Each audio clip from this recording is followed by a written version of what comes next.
So mga mare, welcome to my mini vlog.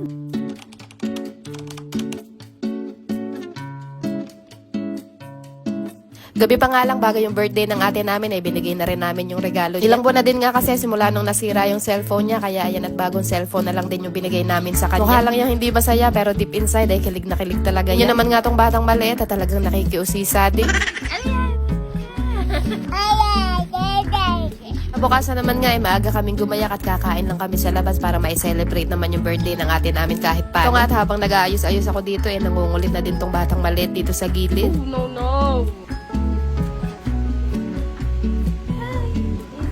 Siyempre, mag-outfit check muna tayo bago umalis. O, Pak, sino ka naman dyan? Dahil magkukommute lang pala kami ngayon mga mare at eto nga, nakasakay na kami ngayon dito sa minibus. Pero bumaba na din kami sa may SM Sukat dahil habang tumatagal nga ay napupuno yung minibus. Sobrang siksikan talaga yung tipong kahit sa may bandang gitna ay punong-puno din talaga ng pasahero kaya hindi ka na makakagalaw. Grabe na yung pag-iiyak ng batang maliit sa loob kaya bumaba na lang talaga kami at dito na lang uli kami sasakay. Ang ending nga mga mare, nagpabook na lang kami ng Grab at habang naghihintay nga kami, eto at tamang kulit na naman dito ang batang maliit. Ewan ko pa talaga kung kanino nagmana ng kakulitan tong batang to. Pero sabi sa akin ng asawa ko ay makulit din daw siya nung bata siya kaya yan nga nakahanap na siya ng katapat niya. O edi hahabol-habol ka ngayon. Kaya ito nga mga mare, nakarating na kami dito sa pupuntahan namin. Bale dito naman pala kami pumunta sa MOA ngayon at dito na rin kami kakain. Pero since kumain muna kami sa bahay bago kami umalis at medyo busog pa rin kami kaya ito at tamang pahangin lang muna kami dito sa labas. Tapos pagpunta din nga namin sa restaurant na kakainan namin 5:30 pa daw ng hapon mag-o-open. Kaya tamang-tama nga at makakapaglaro pa muna tong batang maliit dito sa labas. So ito nga mga mare, medyo nahahagard na tayo ng konti at maggagabi na nga, hindi pa rin kami nakakakain. Dapat pala bago pumunta dito magbubuka na sa kanila ng appointment para hindi ka na maghihintay ng pila. And since fully book na nga sila ngayon, kaya kailangan talaga muna namin maghintay matapos kumain yung mga nakabook bago kami makapasok. Medyo nagugutom na din nga kami ng mga oras na yan dahil maaga pa nga lang nung kumain kami sa bahay. Kaya yan nga, panay kami inom ng tubig. Kali dito pala kami sa Vikings kakain ngayon at after 1 hour na paghihintay, ito at pinapasok na din kami. Unlimited buffet nga dito kaya talaga nagpagutom muna kami para masulit namin yung bayad.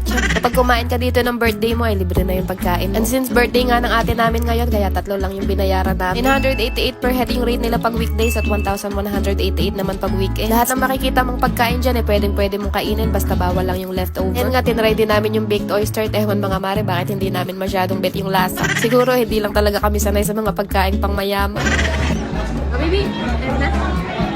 Dami nito. Naka. Ito yung mga mamahalin, ito yung ayaw nyo.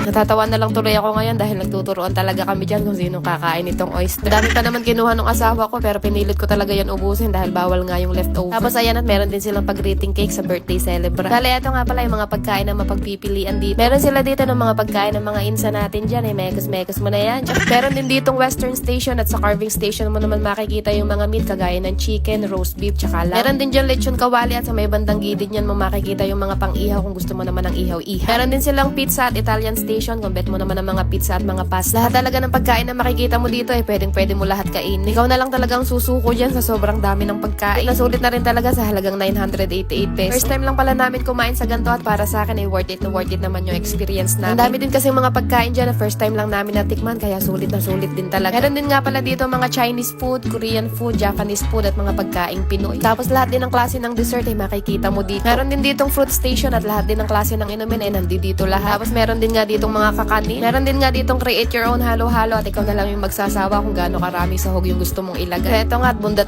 na yung mga tiyan namin kaya paano mga mare, ayun lang muna ulit for today.